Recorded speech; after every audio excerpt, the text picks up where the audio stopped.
नमस्ते दोस्तों, जैसा कि आप जानते हैं आज सुप्रीम कोर्ट में loan EMI moratorium extension, loan restructuring और मोरेटोरियम इंटरेस्ट वेव ऑफ से रिलेटेड जो 22 से ज़्यादा केसेस फाइल हुए हैं, उन सब केसेस पर आज सुनवाई शुरू होनी थी।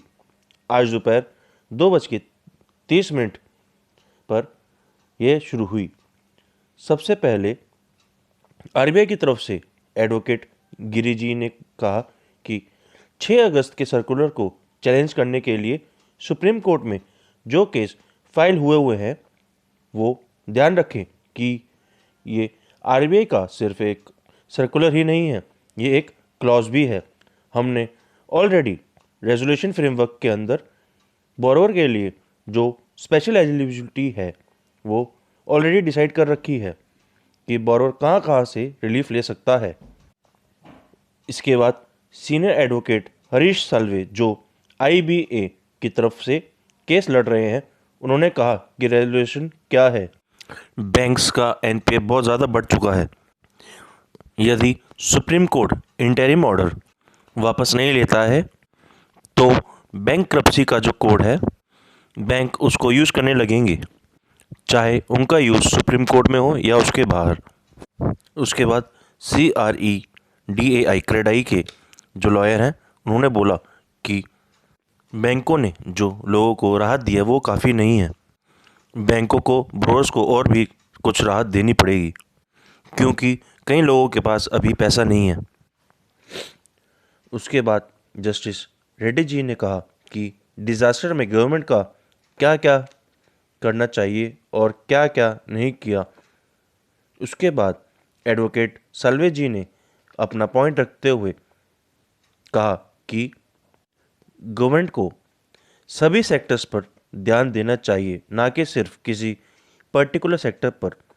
गवर्नमेंट को बोरोर्स को और एक्स्ट्रा रिलीफ देना चाहिए क्योंकि इस पैंडेमिक के दौरान लोगों के पास जो सेविंग्स थी वो ख़त्म हो चुकी हैं। उसके बाद जस्टिस एमा शाह जी ने दोबारा मेंशन किया कि जब सेक्शन 13 में सभी प्रोविज़न हैं तो अलग से सभी सेक्टर्स के लिए अलग गाइडलाइंस की ज़रूरत क्या है। उसके बाद सॉलिसिटर जनरल तुषार मेहता जी ने अपना पॉइंट रखते हुए कहा कि सभी जो सेक्टर्स हैं उनके लिए सेक्शन 13 में जो रेजोल्यूशन प्रोवाइड है वो सारे पॉसिबल नहीं है क्योंकि जितनी भी लिक्विडिटी है आरबीआई और सभी बैंक्स के पास वो ख़त्म हो चुकी है।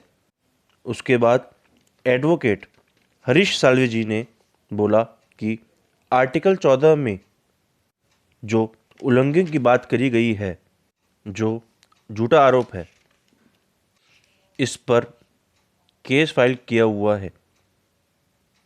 गवर्नमेंट ने अभी तक जितनी भी रिलीफ पैकेज दिए हैं उनमें सभी को रिलीफ मिला है, ना कि किसी पर्टिकुलर सेक्टर को। उन्होंने कहा कि लोगों के पास अभी पैसा नहीं है तो वो टैक्सेस पे नहीं कर रहे, जिसकी वजह से गवर्नमेंट का रेवेन्यू हिट हुआ है। गवर्नमेंट के पास भी पैसा नहीं है कि वो लोगों को एक्स्ट्रा रिलीफ दिया जाए। इसके बाद जस्टिस शाह ने बोला कि आप पहले सेक्शन 13 को ध्यान से देख लीजिए, उसमें गवर्नमेंट और क्या क्या रिलीफ दे सकती है।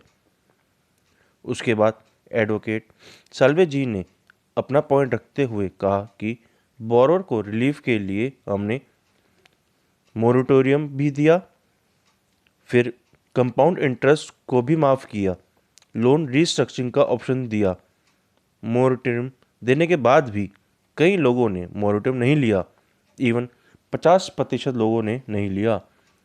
चारों तरफ अभी बैंक्रप्सी दिखाई दे रही है, बहुत सारे लोन्स एनपीए में कन्वर्ट होंगे। अभी हम लोग बहुत गलत डायरेक्शन में जा रहे हैं। अगर और मोरेटोरियम एक्सटेंशन प्रोवाइड कराया गया तो बैंकिंग सिस्टम को बहुत प्रॉब्लम हो सकती है। उन्होंने कहा कि इस केस पर सुप्रीम कोर्ट में बहुत टाइम से सुनवाई चल रही है, अब और कितना टाइम लगेगा।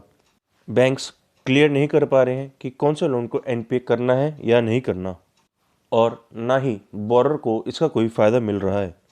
उन्होंने आगे सुप्रीम कोर्ट से निवेदन किया कि इस मैटर को यहीं क्लोज कर दिया जाए। हमें आगे सुप्रीम कोर्ट की डायरेक्शन का इंतज़ार है। लोगों को मोरेटोरियम एक्सटेंशन या रिस्ट्रक्चरिंग की कोई उम्मीद दिखाई नहीं दे रही और सुप्रीम कोर्ट ने जो एनपीए पर इंटरिम ऑर्डर पास किया हुआ है उसका भी लोगों को ज़्यादा फ़ायदा नहीं हो रहा है। इसके बाद एसबीआई के जो एडवोकेट हैं मुकुल गुप्ता जी, उन्होंने बोला कि इस केस में स्मॉल बोरोअर्स तो दिखाई ही नहीं दे रहे हैं।